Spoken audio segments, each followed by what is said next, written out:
The trial. Eric took a long drag of his cigarette and sighed. Damn, something the matter? Eric continued driving as he turned to see his friend Josh sitting in the passenger seat. Nothing. Come on, Josh said, nudging him with his elbow. I know when something's bothering you. What's the matter? It's just, what? I don't know. I've never met Sarah. What are you talking about?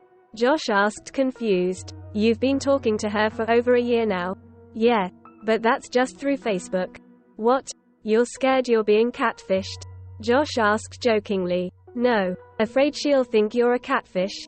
No. Then what is it? Eric took another puff of his cigarette and tapped the ashes into an old can of Coke in the drink holder. That's the thing. We've only ever talked through Facebook. Josh was still puzzled. That didn't seem to bother you before. It's different talking to someone face to face. Why do you think that? Online there's no pressure. I can take my time to think of the right thing to say. Someone isn't staring at me. I'm just more relaxed sitting at my computer and sending messages. You make it sound like your relationship is a video game. Eric thought about it. I mean, Josh laughed. You based your entire relationship as if you were in a video game? No, not like that. I mean, kind of, but that's not the actual thing. I'm just messing with you.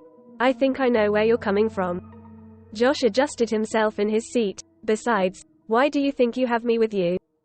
Because we were both supposed to bring a friend just to be safe. No, you numbnut. To break the tension in case it becomes awkward. Eric chuckled. I'm serious. Josh said. How long have we known each other? Eric took a moment. Wow, has it already been over 9 years?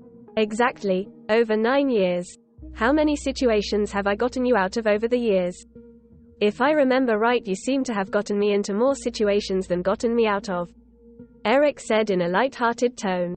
Come on, how many? Quite a bit. You see, Josh said, hitting the dashboard in triumph. I know you better than almost anyone, so trust me when I say I got you covered. Eric smiled. Thanks. What else are best friends for? Best friends indeed. Not going to lie though, I'm hoping your girl's friend is a looker. I thought you said you were here for me. Eric responded jokingly. Don't get me wrong. I definitely am, but that doesn't mean there can't be any extra free benefits, right? Yeah. Here's to hoping. Eric finished his cigarette and snuffed it out in the can. The two sat in silence and continued driving. Eric could feel a pressure on his chest as he thought about the different outcomes. What if I don't know the answer to a question? What if I spill something on myself? What if her friend doesn't like me and destroys everything? What if... You alright? Eric took a deep breath. Yeah, just my anxiety acting up again.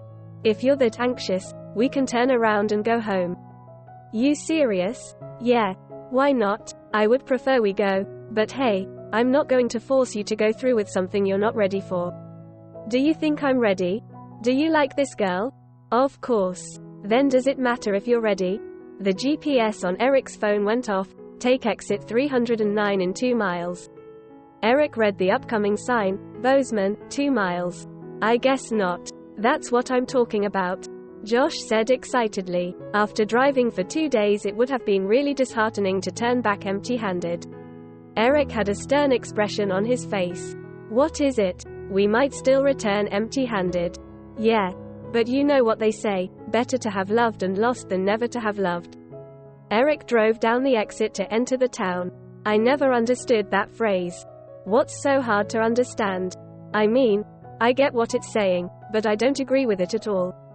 Why not? I would have been perfectly fine without Caitlin in my life. Dude, you right. Your ex was a psychopath. Yeah, but you see, I would have preferred never to have loved in that case. You gotta get over that, man. That was over 3 years ago. Yeah. The two pulled into the driveway of a small diner and parked. Eric turned off the engine and sat back in his seat. Ready as I'll ever be. That's the spirit. The two exited the car and walked into the diner. A small bell rang as they entered, and they sat facing each other in a booth by the window. Thoughts of Caitlin ran through Eric's head. You're not still thinking about Caitlin, are you? And why not? Why are you thinking about her? I mean, we were just talking about her, weren't we? The two stared at each other. Wait, You don't think that's going to happen again, do you? Eric reached to the end of the table to grab a menu that sat in the small metal stand. I wonder what's good here? Eric asked, glancing at the menu. Well, I don't know, Eric said, exasperated as he laid down the menu. Why do you say that? What if she does turn out like Caitlin? Dude, you've been talking to Sarah for over a year, you probably would have seen it by now. Caitlin was able to hide it for a long time. So, you don't want to meet her anymore cause she might be crazy? If we turn back around right now, I'll never meet her, but my image of her will never be tarnished. Yeah, that's true. Eric turned to his friend. Aren't you going to argue against me? Josh smiled. Look, you're right. She may end up psycho, and your image of this girl may never be the same again. You're not making this any better. I'm getting there. What's to say that your image of her is the best possible result? What do you mean? What if she turns out even better than you could have ever imagined? I mean, I suppose, but it's hard to beat a thought. You've been beating to a thought of her for a year now, haven't you? Josh said, chuckling to himself. That's not funny, Eric responded indignantly. Josh's expression became serious. That aside, no matter how great your imagination is, there are always going to be limits, and hey, this girl just might break them. So, do you want to stay? Eric took a deep breath. Yeah, let's stay. The small bell rang and Josh looked towards the door. Looks like they're here, and her friend is a looker. Eric could feel his anxiety building up inside of him again. Damn, you ready? Josh asked. Yeah, let's do this.